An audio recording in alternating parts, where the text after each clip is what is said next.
भगवत गीता अध्याय 6 श्लोक 31। जो योगी मुझ में एकनिष्ठ हो जाता है और परमात्मा के रूप में सभी प्राणियों में मुझे देखकर श्रद्धापूर्वक मेरी भक्ति करता है, वह सभी प्रकार के कर्म करता हुआ भी केवल मुझ में स्थित हो जाता है।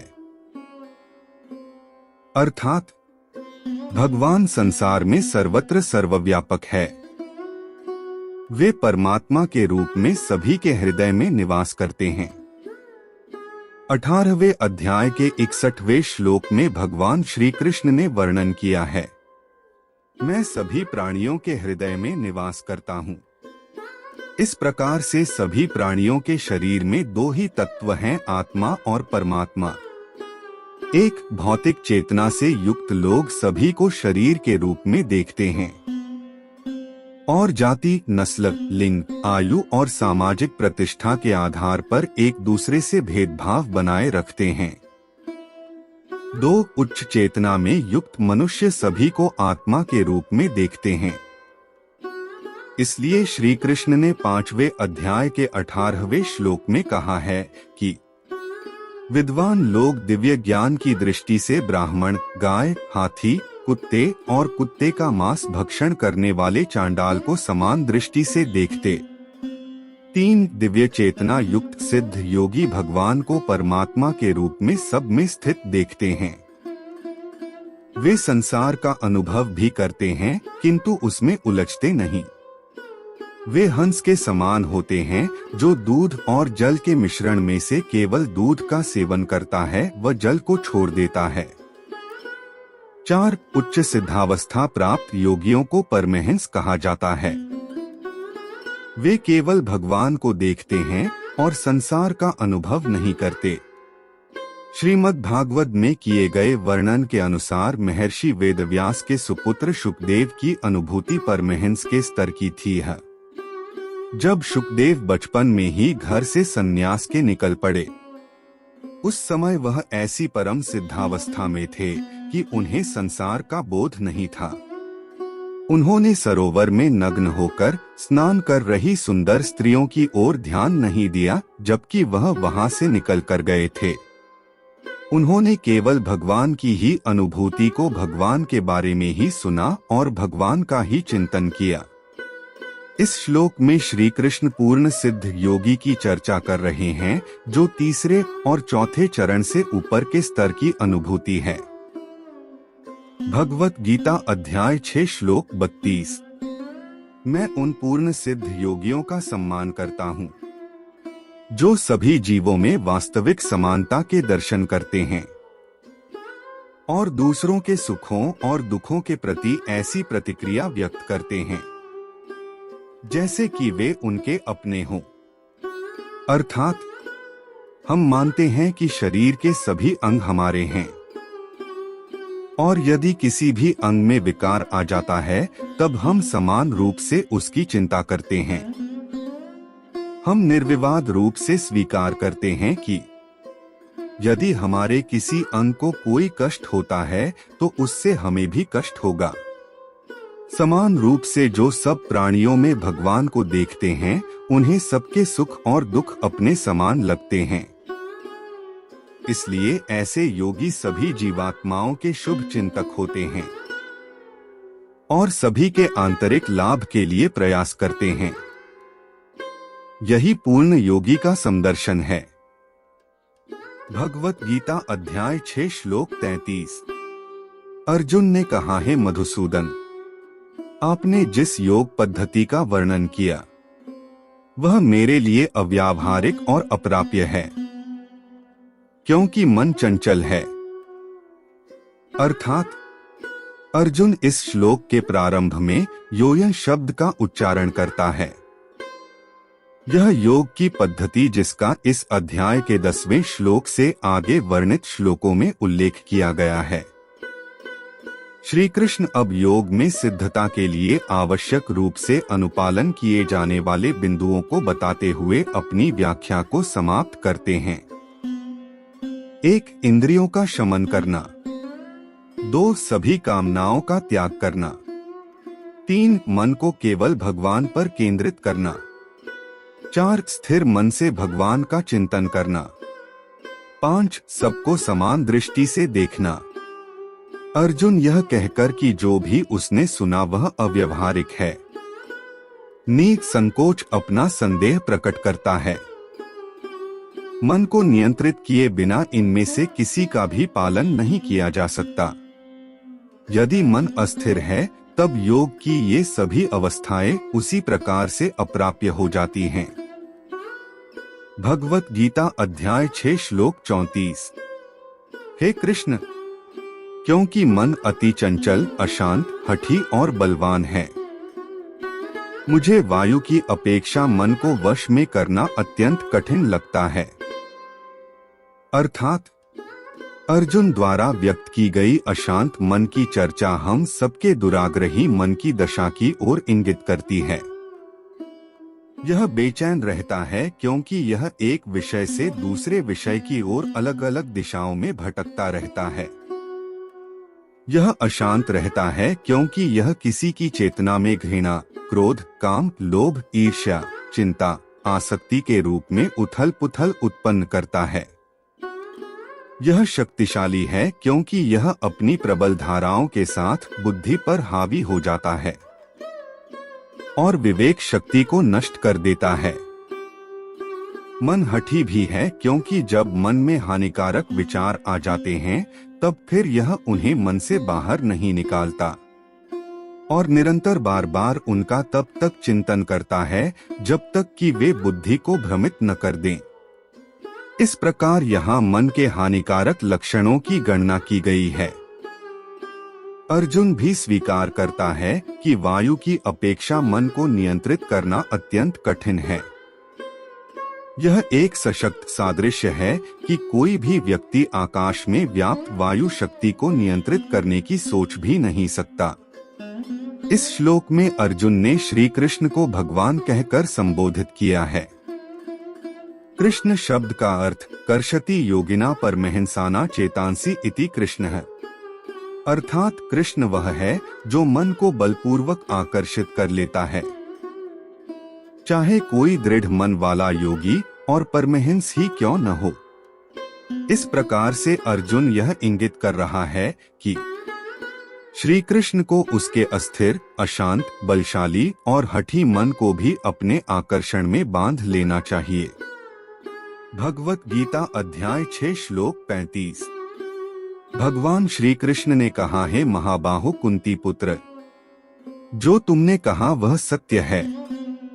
मन को नियंत्रित करना वास्तव में कठिन है, किंतु अभ्यास और विरक्ति द्वारा इसे नियंत्रित किया जा सकता है।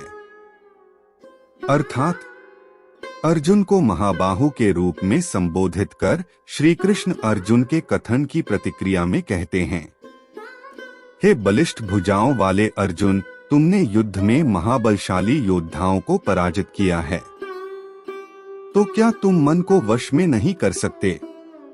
श्री कृष्ण अर्जुन से यह कहकर इस समस्या को अस्वीकार नहीं करते। हे अर्जुन, तुम ऐसी व्यर्थ की चर्चा क्यों कर रहे हो?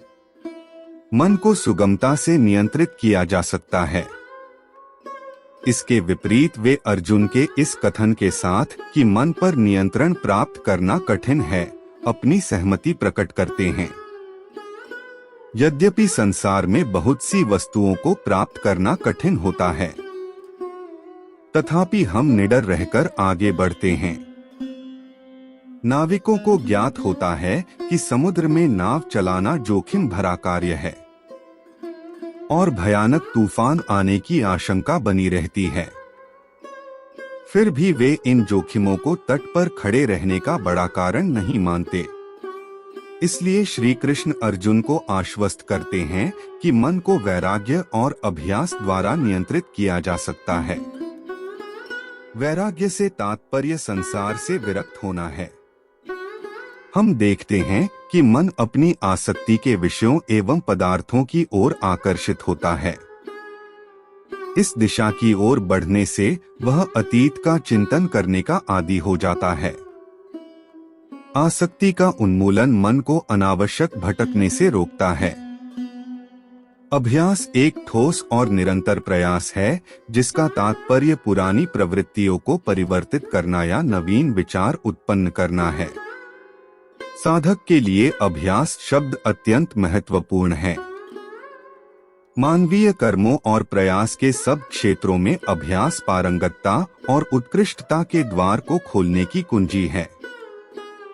इसे एक लौकिक व्यावहारिक गतिविधि टाइपिंग कार्य के उदाहरण से समझा जा सकता है।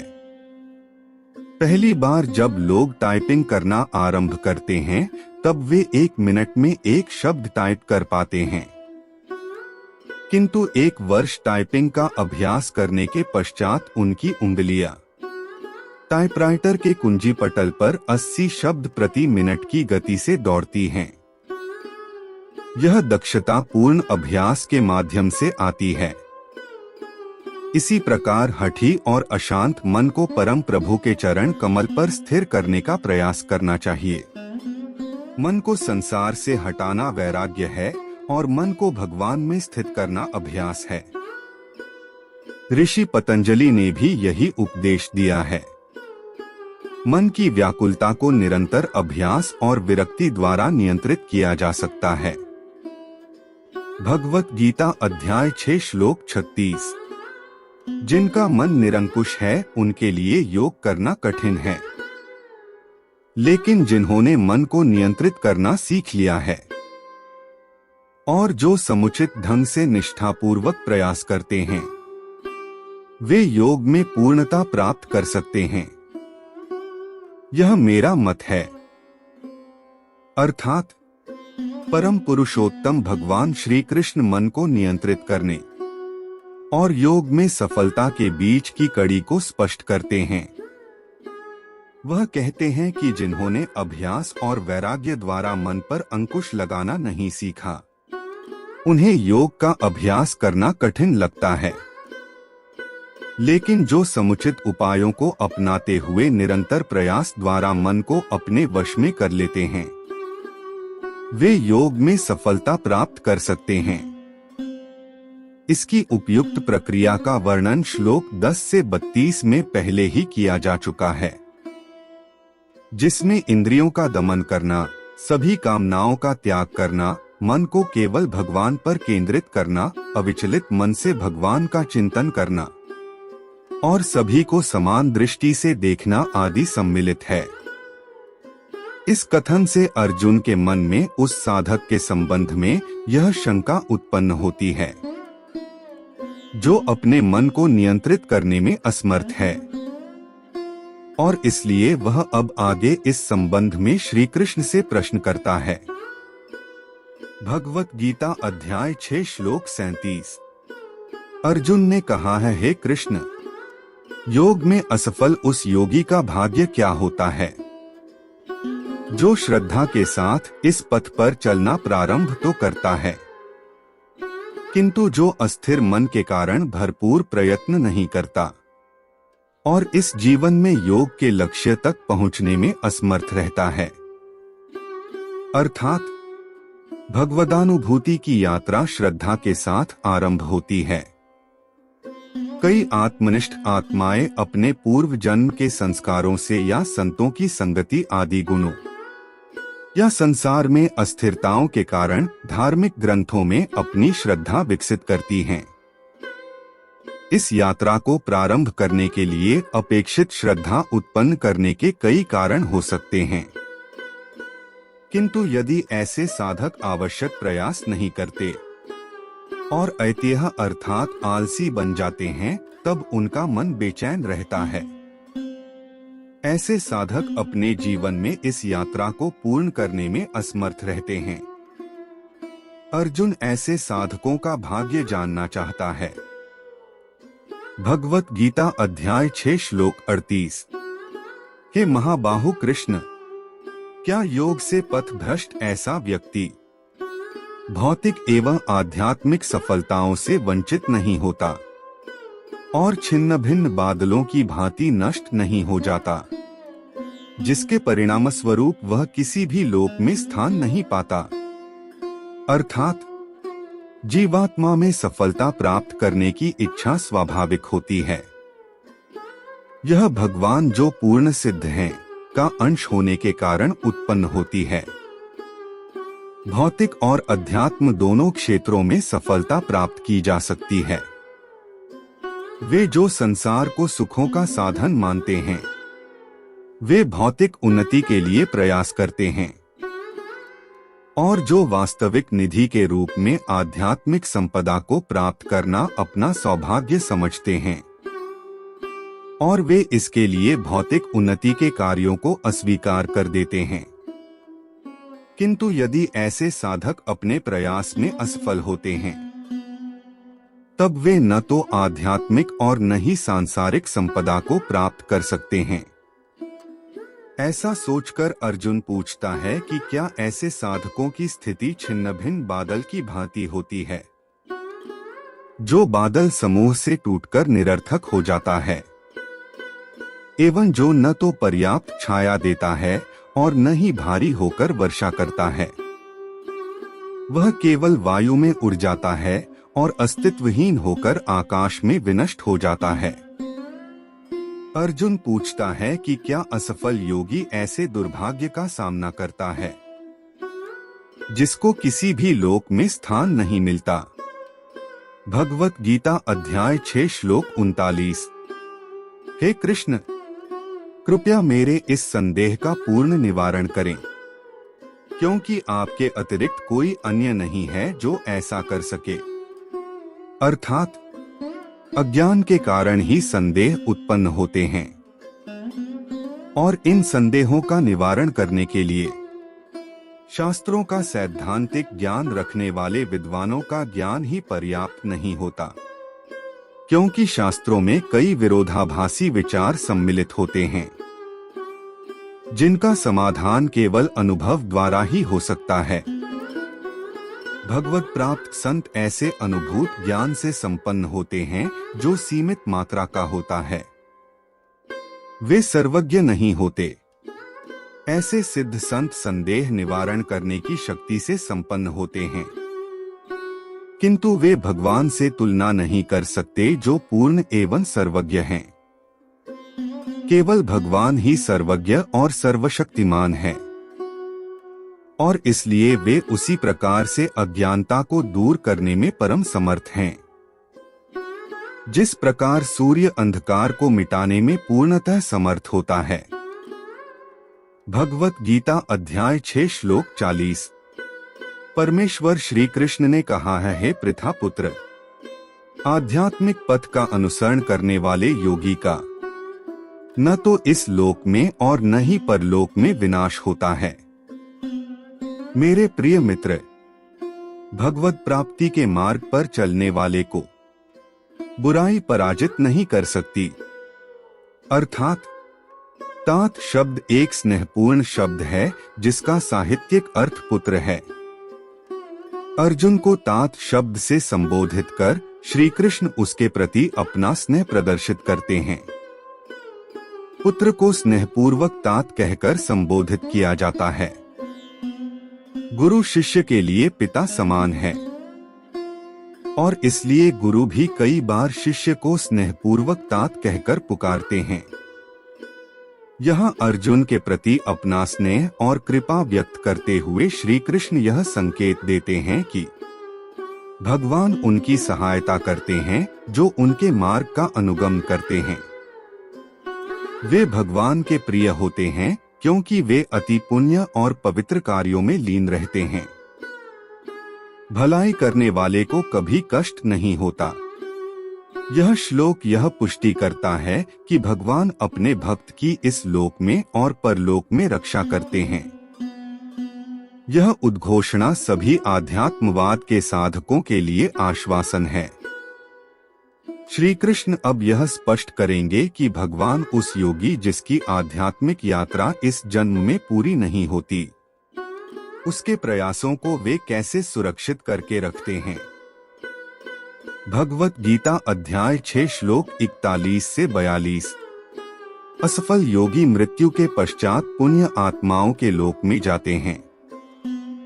अनेक वर्षों तक वहां निवास करने के पश्चात वे पृथ्वी पर कुलीन या धनवानों के कुल में पुनः जन्म लेते हैं। अथवा जब वे दीर्घकाल तक योग के अभ्यास से उदासीन हो चुके होते हैं, तब उनका जन्म दिव्य ज्ञान से संपन्न परिवारों में होता है।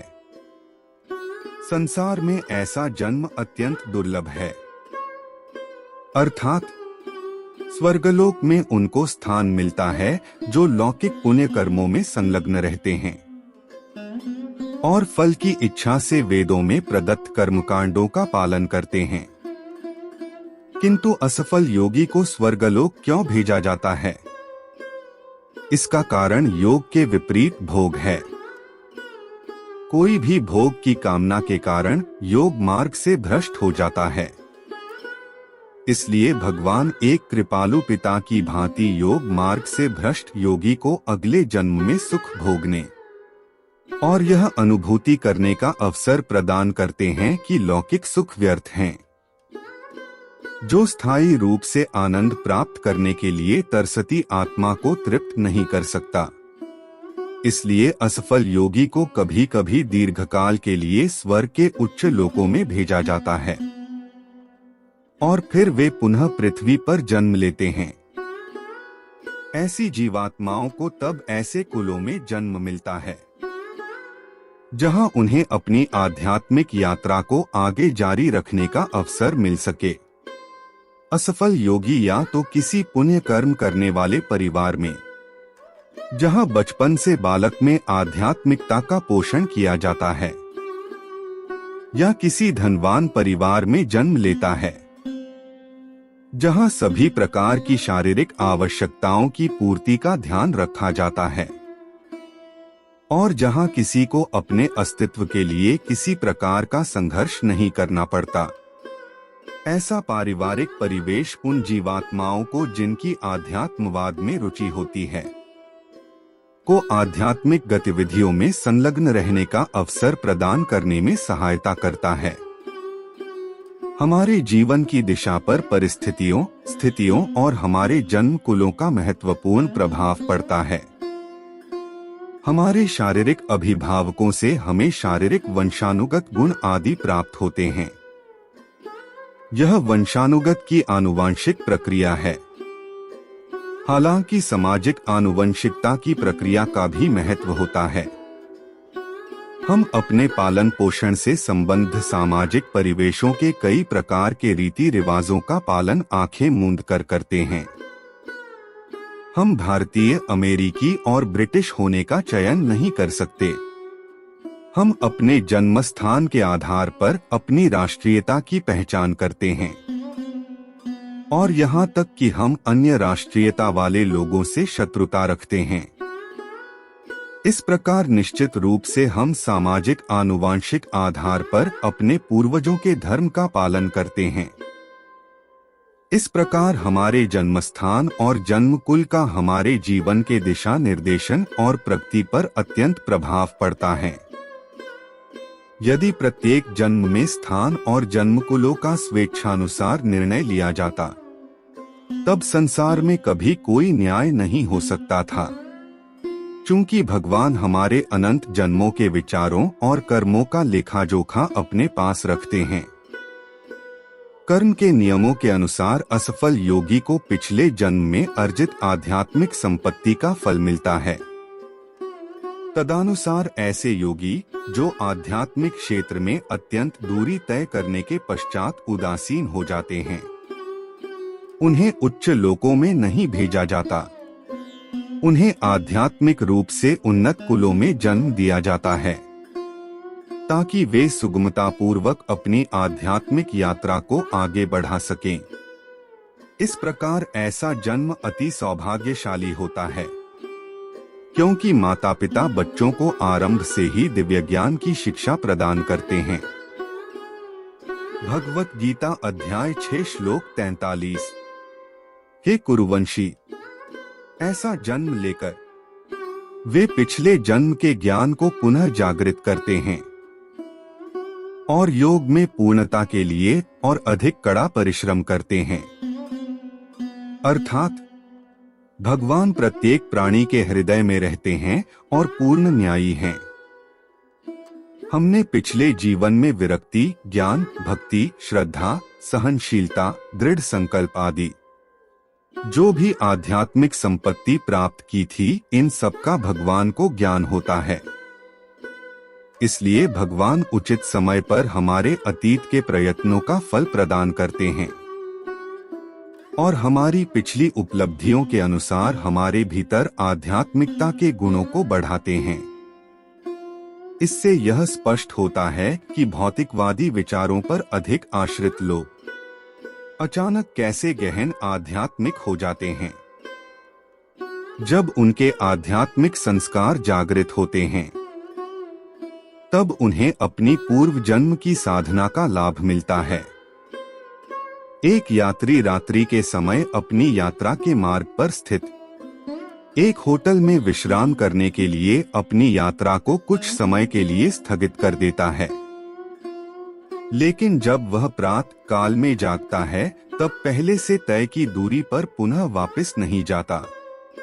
वह शेष दूरी को समाप्त करने के लिए आगे बढ़ता जाता है।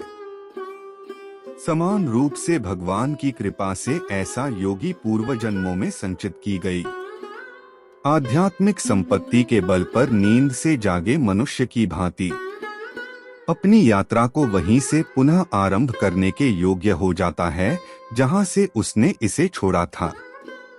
इसी कारण ऐसे योगी का कभी पतन नहीं होता। भगवत गीता अध्याय 6 श्लोक 44। वास्तव में वे अपने पूर्व जन्मों के आत्मसंयम के बल पर अपनी इच्छा के विरुद्ध स्वतः भगवान की ओर आकर्षित होते हैं। ऐसे जिज्ञासु साधक स्वाभाविक रूप से शास्त्रों के कर्मकांडों से ऊपर उठ जाते हैं। अर्थात एक बार जब आध्यात्मिक भावनाएं उदित होती हैं, तब उन्हें समाप्त नहीं किया जा सकता। जीवात्मा वर्तमान और पूर्व जीवन के भक्तिमय संस्कारों के साथ आध्यात्मिकता की ओर प्रेरित होती हैं। ऐसे मनुष्य भगवान की ओर आकर्षित होते हैं और इस आकर्षण को भगवान का आमंत्रण भी कहा जाता है। पूर्व जन्मों के संस्कारों पर आधारित भगवान का बुलावा किसी के जीवन का सशक्त निमंत्रण है। जिन्हें इसकी अनुभूति होती है, वे समस्त संसार को त्याग देते हैं और अपने मित्रों और सगे संबंधियों को अपने हृदय को आकर्षित करने वाले मार्ग पर चलने का परामर्श देते हैं। ऐसा इतिहास में भी देखा गया है कि महान राजाओं, कुलीन पुरुषों, धनाढ्य व्यवसायियों ने तपस्वी, योगी, ऋषि, मनीषी और स्वामी बनने के लिए अपने लौकिक पद प्रतिष्ठा और सुख सुविधाओं का परित्याग किया था। इसके अतिरिक्त उनकी श्रद्धा केवल भगवान को प्राप्त करने के लिए थी। अतः वे स्वाभाविक रूप से भौतिक उन्नति हेतु वेदों में वर्णित कर्म कांडों से ऊपर उठ गए थे। भगवत गीता अध्याय 6 श्लोक 45। पिछले कई जन्मों में संचित पुण्य कर्मों के साथ जब ये योगी आध्यात्मिक मार्ग में आगे उन्नति करने हेतु निष्ठापूर्वक प्रयत्न में लीन रहते हैं, तब वे सांसारिक कामनाओं से शुद्ध हो जाते हैं और इसी जीवन में पूर्णतः प्राप्त कर लेते हैं। अर्थात पिछले जन्म के संचित अभ्यास आध्यात्मिक उन्नति के लिए सहायक समीर बन जाते हैं। इसी समीर में योगी अपने पूर्व जन्मों के अनुक्रम में वर्तमान जीवन में निष्ठापूर्वक प्रयत्नों के रूप में अपनी नाव को खड़ा करते हैं। यहाँ श्री कृष्ण ने प्रयत्नाद्यतमानस्तु शब्द का प्रयोग किया है, जिसका अर्थ पहले से अधिक अथक प्रयास है। इस प्रकार से वे अतीत से अग्रणी गति का लाभ उठाने में समर्थ हो जाते हैं और अनुकूल समीर को उन्हें लक्ष्य तक पहुंचाने की अनुमति देते हैं। देखने वालों को ऐसा प्रतीत होता है कि उन्होंने इस वर्तमान जीवन में ही संपूर्ण दूरी तय कर ली है। लेकिन श्री कृष्ण कहते हैं, जन्म संसिद्धस्ततो, अर्थात कई जन्मों के संचित कर्मों के परिणाम स्वरूप योग में पूर्णता प्राप्त होती है। भगवत गीता अध्याय 6 श्लोक 46। एक योगी तपस्वी से, ज्ञानी से और सकाम कर्मी से भी श्रेष्ठ होता है। अथ हे अर्जुन, तुम सभी प्रकार से योगी बनो। अर्थात तपस्वी वह है जो स्वेच्छा से वैराग्य स्वीकार करता है, नितांत सादा जीवन व्यतीत करता है और मोक्ष प्राप्त करने के साधन के रूप में इंद्रियों के सुखों और भौतिक संपत्ति के संग्रह से दूर रहता है। ज्ञानी पुरुष वह है जो ज्ञान के संवर्धन में रत रहता है। कर्मी मनुष्य भौतिक समृद्धि और स्वर्ग प्राप्ति की कामना से वेदों में वर्णित कर्मकांडों का पालन करता रहता है। श्री कृष्ण स्पष्ट करते हैं कि इनमें से सर्वश्रेष्ठ योगी होता है। इसका कारण अत्यंत सरल है। कर्मी, ज्ञानी और तपस्वी का लक्ष्य लौकिक सिद्धि प्राप्त करना होता है, क्योंकि वे अभी तक शारीरिक अवस्था के अस्तित्व पर स्थित रहते हैं, जबकि योगी सांसारिक सिद्धियां प्राप्त करने की अपेक्षा भगवान को पाने के लिए योग करता है। परिणाम स्वरूप योगी की पूर्णता आध्यात्मिक स्तर पर होती है और इसी कारण से वह इन सब में से श्रेष्ठ होता है। भगवत गीता अध्याय 6 श्लोक 47। सभी योगियों में से जिनका मन सदैव मुझ में तल्लीन रहता है और जो अगाध श्रद्धा से मेरी भक्ति में लीन रहते हैं, उन्हें मैं सर्वश्रेष्ठ मानता हूँ। अर्थात हालांकि योगियों में कर्मयोगी, भक्ति योगी, अष्टांग योगी आदि सम्मिलित हैं। इस श्लोक में केवल यह चर्चा की गई है कि योग की कौन सी पद्धति सर्वोत्तम है। श्री कृष्ण भक्ति योगी को अष्टांग योगी और हठ योगी से भी श्रेष्ठ घोषित करते हैं, क्योंकि भक्ति भगवान की दिव्य शक्ति है। यह एक ऐसी शक्ति है जो भगवान को बाध्य कर भक्त का दास बना देती है। इसलिए श्रीमद् भागवतम में इस प्रकार से वर्णन किया है। यद्यपि मैं परम स्वतंत्र हूँ, फिर भी मैं अपने भक्त का दास बन जाता हूँ। वे मेरे हृदय को वश में कर लेते हैं। मेरे भक्त का क्या वर्णन किया जा सकता है। यहाँ तक कि मेरे भक्त के भक्त भी मुझे अत्यंत प्रिय हैं। भक्त योगी दिव्य प्रेम की शक्ति से संपन्न होता है और इसलिए वह भगवान का अत्यंत प्रिय है और वे उसे सर्वश्रेष्ठ मानते हैं। इस श्लोक में भगवान ने भजते शब्द का प्रयोग किया है। यह भज धातु से बना है, जिसका अर्थ सेवा करना है। यह भक्ति के लिए पूजा शब्द की अपेक्षा अत्यधिक सार्थक शब्द है, जिसका अर्थ श्रद्धा रखना है। यहाँ श्री कृष्ण उनकी चर्चा कर रहे हैं जो न केवल उनमें श्रद्धा रखते हैं, बल्कि अपनी प्रेममयी भक्ति से उनकी सेवा भी करते हैं। इस प्रकार से वे भगवान के सेवक के रूप आत्मा की स्वाभाविक स्थिति में प्रतिष्ठित हो जाते हैं, जबकि अन्य श्रेणी के योगी अपनी आत्मानुभूति में अभी तक अपूर्ण रहते हैं। वे स्वयं को भगवान के साथ एकीकृत तो कर लेते हैं, किंतु फिर भी वे इस ज्ञान में स्थित नहीं होते कि वे उसके नित्य दास हैं। श्रीमद् भागवतम में पुनः वर्णन किया गया है। कई लाखों सिद्ध और मुक्त संतों के मध्य कोई विरला शांत मनुष्य ही परमेश्वर नारायण का भक्त होता है। अन्य विधि से इस श्लोक को इस प्रकार से भी समझा जा सकता है कि भक्ति योग ही भगवान की अंतरंग और पूर्ण अनुभूति करा सकता है। इसकी व्याख्या 18वें अध्याय के 55वें श्लोक में की गई है, जहां श्री कृष्ण ने स्पष्ट किया है कि केवल भक्ति योग द्वारा ही भगवान के विराट एवं सच्चिदानंद स्वरूप को समझा जा सकता है।